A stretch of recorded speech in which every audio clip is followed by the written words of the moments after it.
The mettle of George Armstrong Custer was proven during the Civil War. He would lead his men in front of the attack. But in one assault after another, the Union Army could not capture Vicksburg, Mississippi, by force of arms. They surrounded the city with intent to starve out the Confederates. When Lieutenant Colonel Custer's advance was thwarted, he devised a brilliant scheme to shorten the siege with help from the Undead.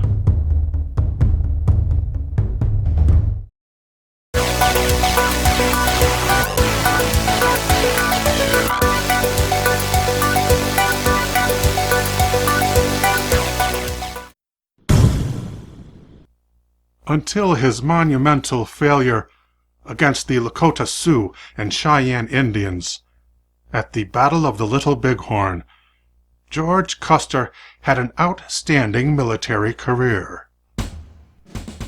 He earned the loyalty of his men by leading headlong rushes, which were always a success, because he planned each one meticulously in advance. As a young officer during the Civil War, he rose rapidly in rank. In his time, medical knowledge was limited.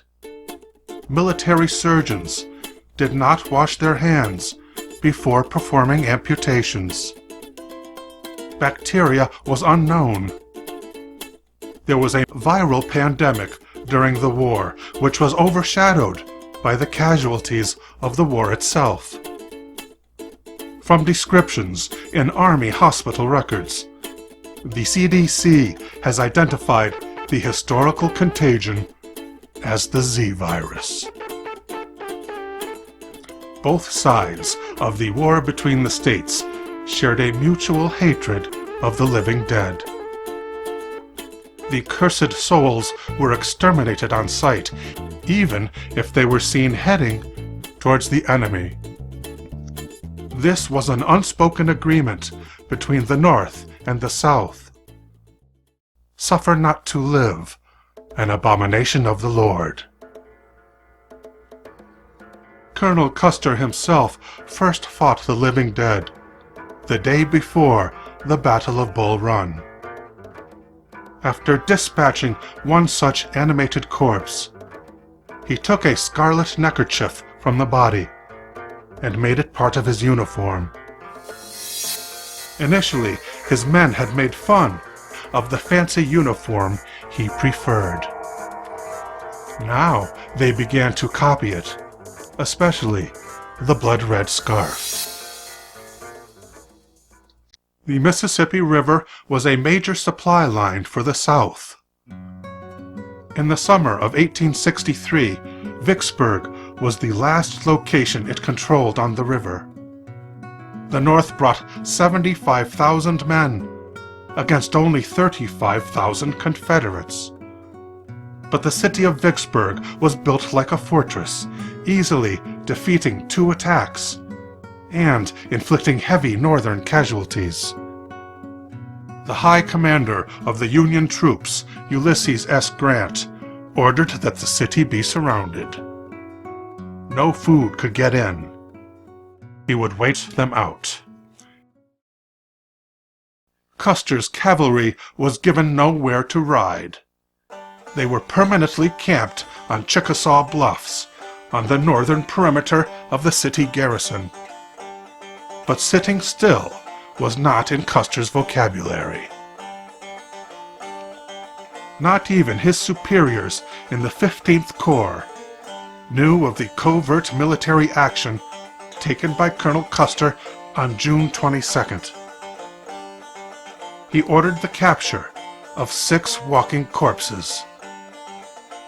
Breaking the unspoken rule that the undead were not to be used against the enemy, he told his men, "Let us provide target practice for the rebels. Ladies." He then ordered the staggered release of the infected, 1 every hour. They were funneled through a small gap in the lines that had been without a rebel guard for half a week. Inside the city, before the end of the week, 6 of the undead turned into 60, and then into 600 before the end of the next day. Faced with an unholy internal onslaught, and cut off from all means of resupply, the Southern Army ran out of ammo. They were overrun by the living dead, forcing the surrender of Confederate General John Pemberton on July 4th. Now it was the responsibility of the Union Army to clear out the city. Even though still wearing their gray uniforms, undead Confederate soldiers would never surrender. The tally of those infected and eliminated inside the city came to 5,475, nearly doubling the total number of officially recorded casualties for the Vicksburg campaign.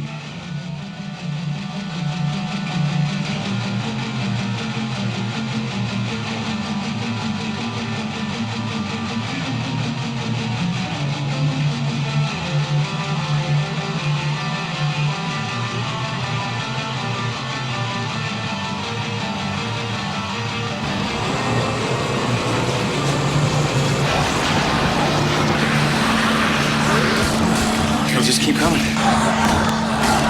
Stick together, guys.